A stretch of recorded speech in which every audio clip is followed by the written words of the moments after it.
name's Claire Bailey. I'm from the HSE. I'm a microbiology specialist within the science division. On the stage with me, we've got Paul Johnson and Josh Moran. Paul is a chemist, and Josh is our visual imaging specialist, and you will see his images are fantastic. I've taken a bit of a liberty with this. I've got half an hour, so I've got Paul in, and he's going to do 10 minutes initially of why we developed a cough simulator and the initial project. Although it's not within the programme, I think it should, well, hopefully it'll be of interest to you all. So if I hand over to Paul.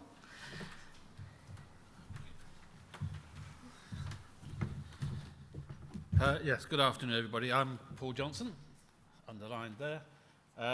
I'm representing a huge group of people who put this project together.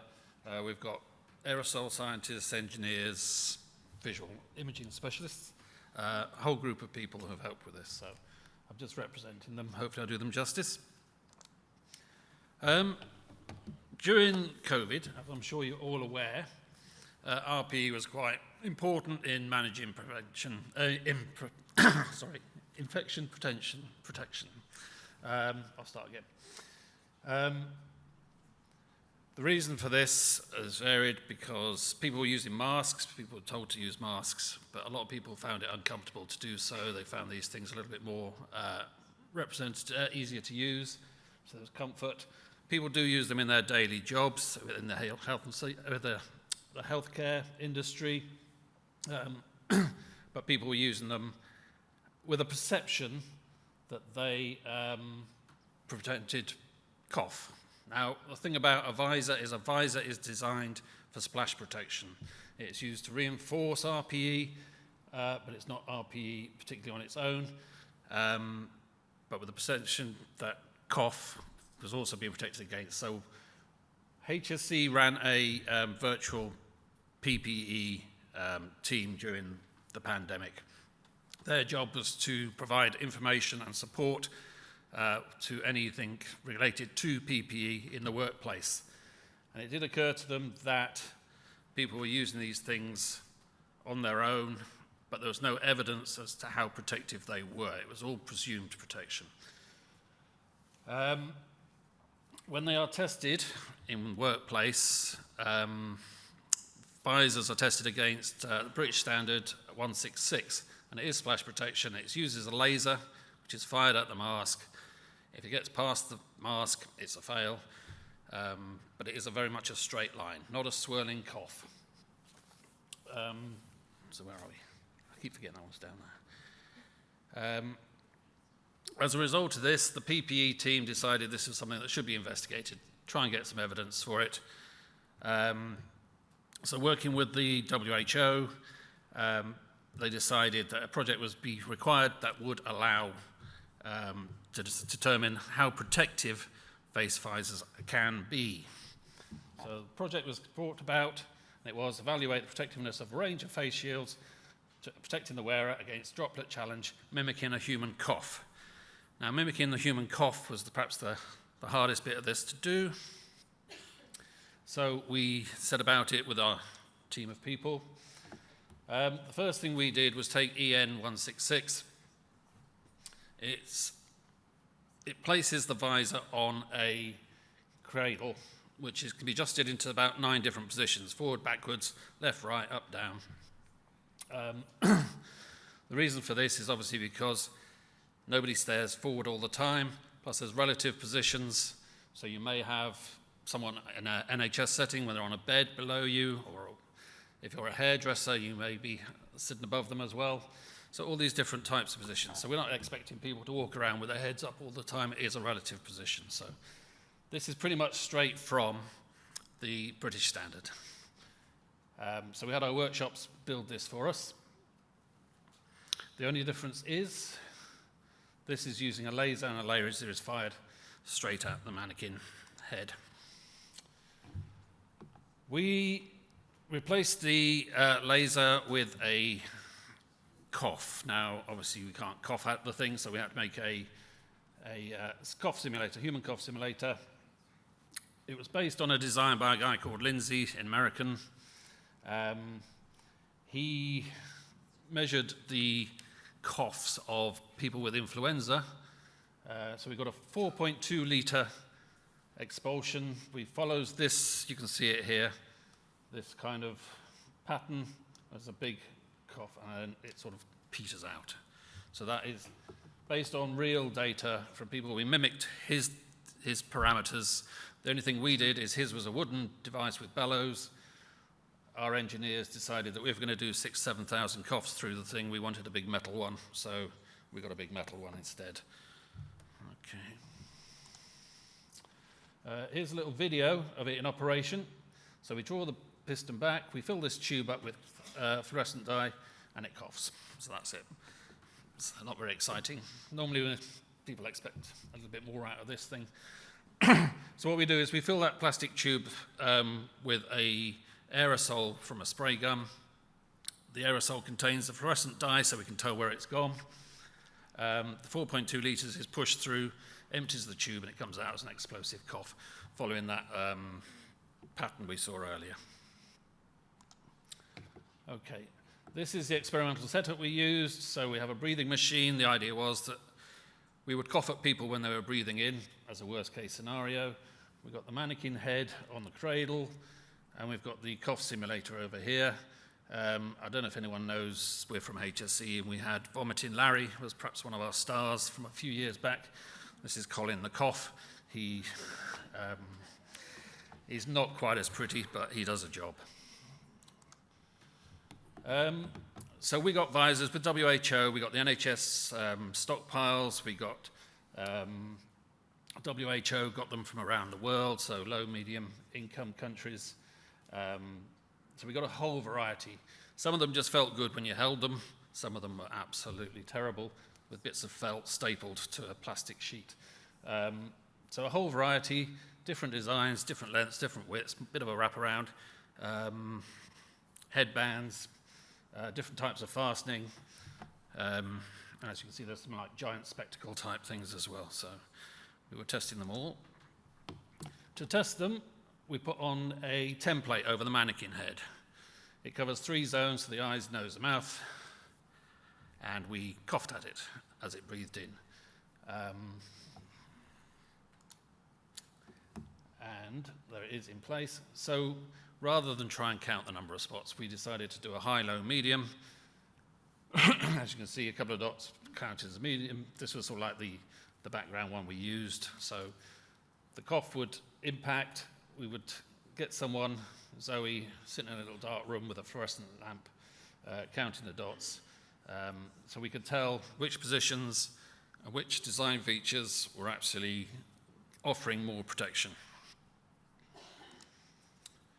The benefits of this work was that it gave us an idea of the levels of protectiveness that different visors would offer. So first thing was none of the face shields tested totally eliminated exposure. It was never our intention that when we started this to determine which designs were safe, but it was just a level of protection. So that's what we were showing. The orientation of the visors and the design features influence the levels of protection. And breaches were greater we used 2 different heads, I should have mentioned that earlier. We've got one called a Sheffield head and one called a Fred head. One is larger than the other, and the larger head offered least protection. The positions, obviously looking up when you cough at someone, actually gave the worst level of protection. And looking right looking up and left looking up, yeah, so that's commonly expected. Now, the idea of this was for the WHO to use this to inform the designs, because although a lot of these things are makeshift and you'll never be able to stop that because people will make them, certain design features proved more effective offering protection than before. Okay. We realised that a lot of these visors were being used in low, middle income countries, so we did develop a quick alternative to the cough simulator, a big heavy thing to build. which was using a spray bottle. And to be honest, the difference wasn't that great between the two. Now, what Claire's going to talk about is, because we built this cough simulator, we looked for other uses for it, and an important question came up was about mitigation. So if people cough, the advice was to put your elbow over your mouth, but there was no evidence as to the level of protection that was offering. I know I'm running out of time for my little bit, but we did a little test with smoke, just smokes, and we found that if you cough at somebody and they're wearing a visor and they breathe in, what you actually create is a draw around the visor. So an ill-timed cough to someone wearing a visor can actually increase the amount of exposure you get. It comes under. We did this with a few smoke tubes. Somebody did it with computational fluid dynamics a couple of weeks later, got the same result. So thank you for listening. That's my little bit done. Pass you on to Claire. If we save the questions towards the end, because I'm sure, hopefully you'll have some questions. Anyway, so moving on from what Paul's talked about, we're going to talk about using the cough simulator to see where a cough actually goes within a room. And then, like Paul said, if you put your hand in front of your mouth or you put your elbow in front of your mouth, what does that actually do to the pattern of the cough, and where does it go? So the three main aims we wanted to answer was, where does the cough go? Can we detect viable virus from the cough? And again, how far into the room does that go? There are a fair few computational models out there which suggest it's anywhere from 1 metre to 4 metres, but we couldn't find at the time much practical application and much practical science of where it's gone. There's an awful lot of science on touch transfer. So if you cough onto a surface, you then touch that surface, you then transfer it onto doorknobs, or when you shake hands with people. But in terms of a cough transfer itself, we couldn't find very much evidence at all. And then, as Paul mentioned, the government guidance at the time, rather than the cough into your hand, cough into a tissue, bin it, then wash your hands, the advice that was predominant, especially within the media, was stick an elbow in front of your mouth. Well, does that actually do anything, and where has that come from in the first place? So there were our three aims. So this I took from Paul's slides, but this is the cough simulator. So if you look at the breath, it's 4 litres, but it's a very quick burst initially with a very small tail. And that might become a little bit more important later on. So, whereas with the visor and the mask, we put a solution in the cough simulator which held a fluorescent dye. In this case, we added a virus. Now, for some reason, the ethics committee didn't like us putting SARS in there. So we picked a different virus. So we picked something called a bacteriophage, and the one we chose was Phi6. Now, bacteriophage acts like any other virus, but it infects bacteria. In this case, this one infects Pseudomonas. It's got a capsid head, which is the little bit at the top, a bit of a tail, which allows it to hook onto the bacteria and actually penetrate it and get it in. The capsid is very like SARS-CoV-2 in that it gives it a robust outer shell, which makes it a little bit more difficult to kill. Now, that doesn't mean it's easy. You can't kill it. It's just better than some of the others. So what did we actually do? So within HSE, we've got a little room that's 4 metres by 4 metres that you can close the door on and regulate the airflow. So the cough machine was loaded with 1 times 10 to the 8 PFU, which is plaque forming units of the bacteriophage, and that was based on papers that we found which suggested that a productive cough gives about 1 times 10 to the 8 per mil of virus. The glowing plates that you see in the picture, they are agar plates that are spread with Pseudomonas, so you've got an effective lawn across the plate for the virus to hopefully land on and infect. We did 3 tests we did 3 coughs per test, and we did 4 tests per scenario.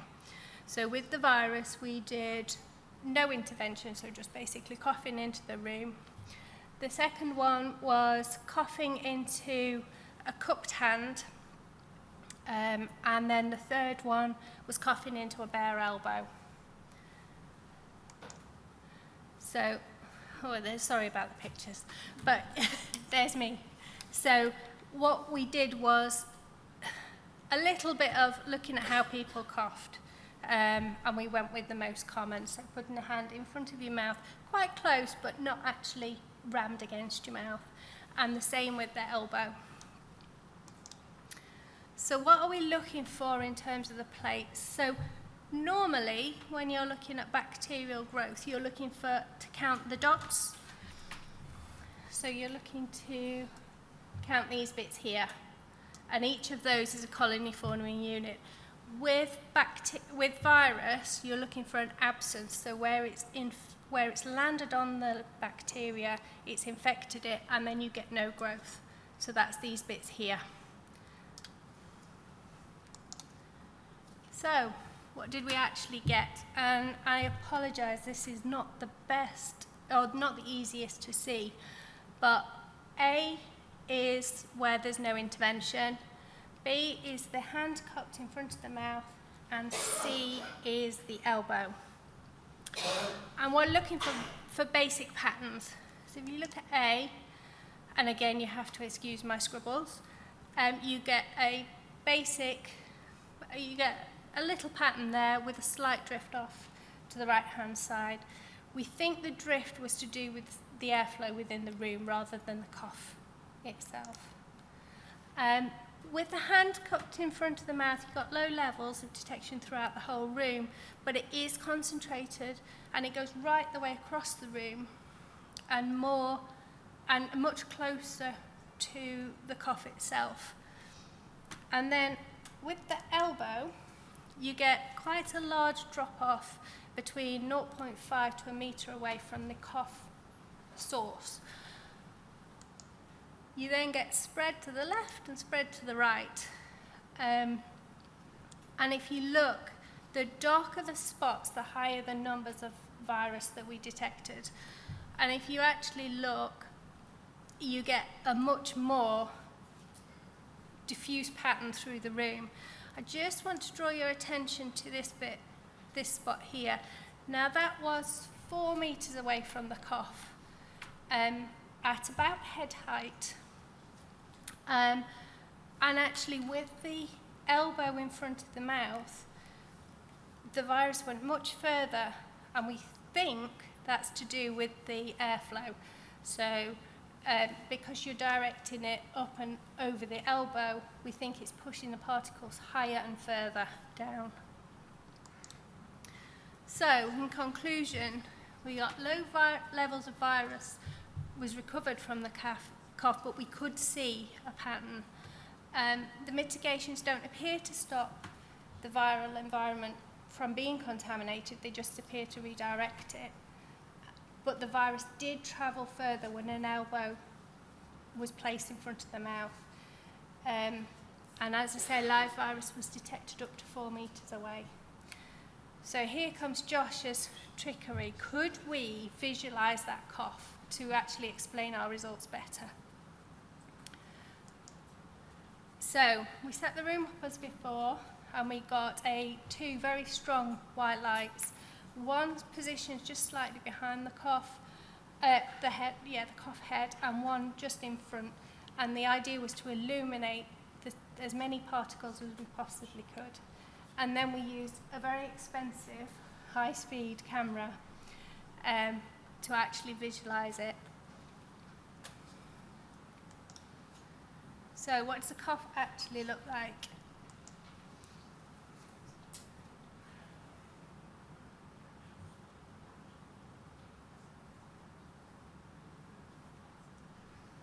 Okay, so as you can see, it just pushes it straight out. There is a bit of a lag just because of the video itself. What happens when you put your hand in front of the mouth? So here we've picked a few different ways you can put your hand in front of your mouth. So we have the single-handed cupped, and as you can see from there, it directs it out and to the sides, and it will get pushed through any of the gaps in your fingers. In some of the initial photographs, you can see quite a nice star-shaped position as it escapes from the gaps within the fingers. Here we go. If you've ever seen somebody, sometimes they put the fist in front of their mouth.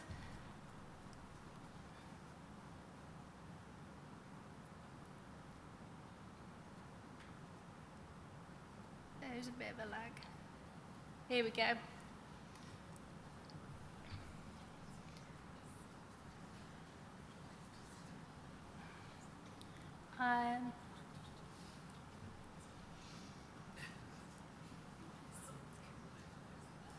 It's quite good, that one.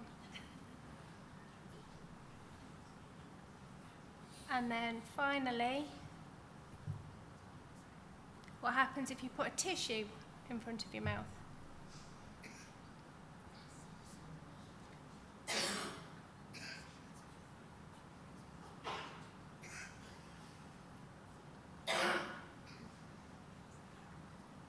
And you see the blast is slightly reduced.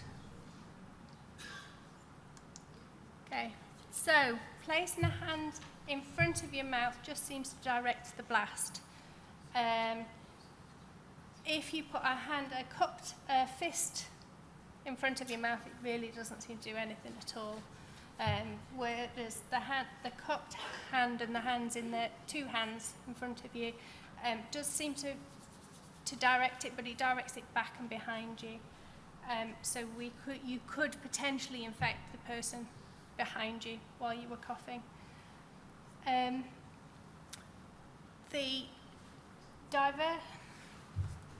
This here is what we actually found from the virus.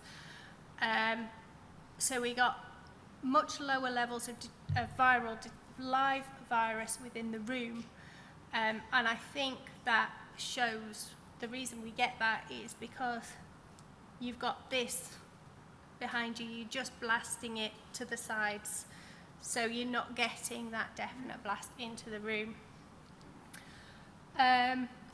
A tissue does seem to absorb the particles, but we didn't do that with the virus test, so we don't know if we're not transferring live virus, where that's going, so it's a bit for another day. And one thing to bear in mind is contaminated hands can contaminate other areas, so if you were going to do it, then you would need to wash your hands afterwards. So what happens if you put your elbow in front of your mouth? Okay.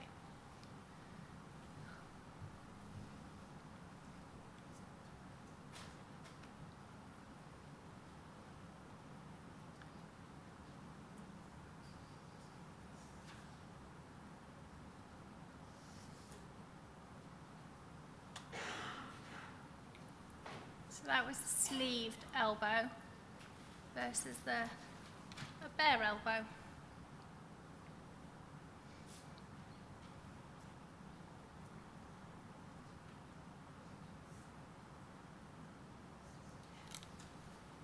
This here is not shadow. This was actually a gap in the airflow.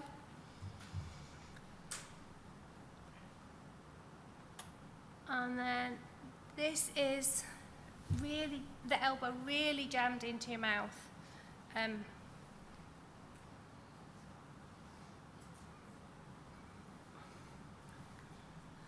been and gone. And then again, the sleeved elbow, but really close, right into the mouth again.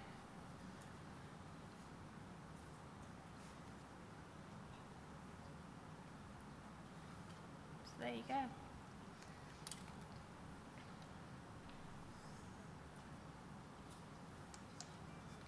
So, deflection of the blast,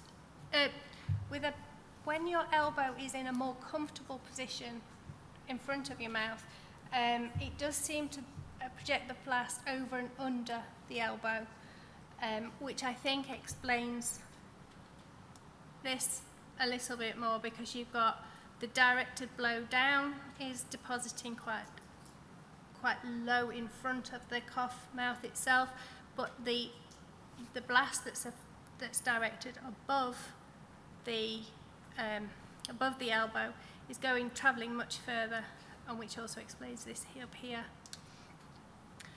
There does appear to be a reduction if you put a sleeve rather than a bare elbow, and presumably that's because it's absorbing some of the bigger particles, hopefully the viral carrying bigger particles. And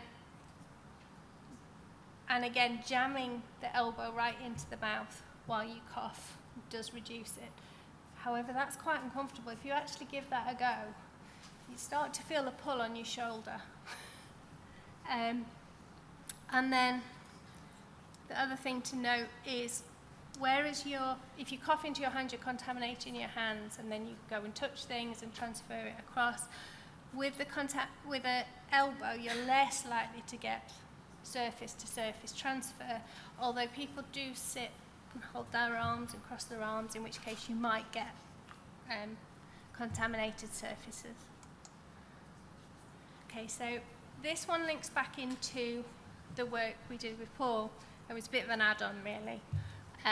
But what happens if you wear a mask or a visor? So this one is a surgical mask, the one that's commonly given out in the NHS when you go. And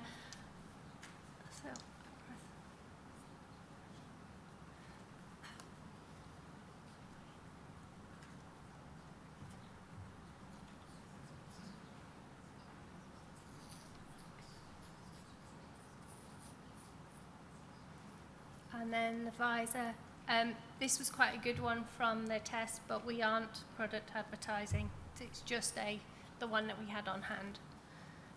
As you can see, if you cough into that, the blast goes down. So, in conclusion, the mitigations such as a hand and an elbow don't stop environmental contamination, they just seem to redirect it. The cough does travel further than 1 metre away when the elbow was used. And using an elbow may reduce transmission through touch, but not through the cough itself. I think the take-home message is the old campaign, catch it, kill it, bin it, is still the one that's most relevant, and actually having a tissue, coughing into a tissue, binning it, and then washing your hands is the best way forward. So thank you for listening.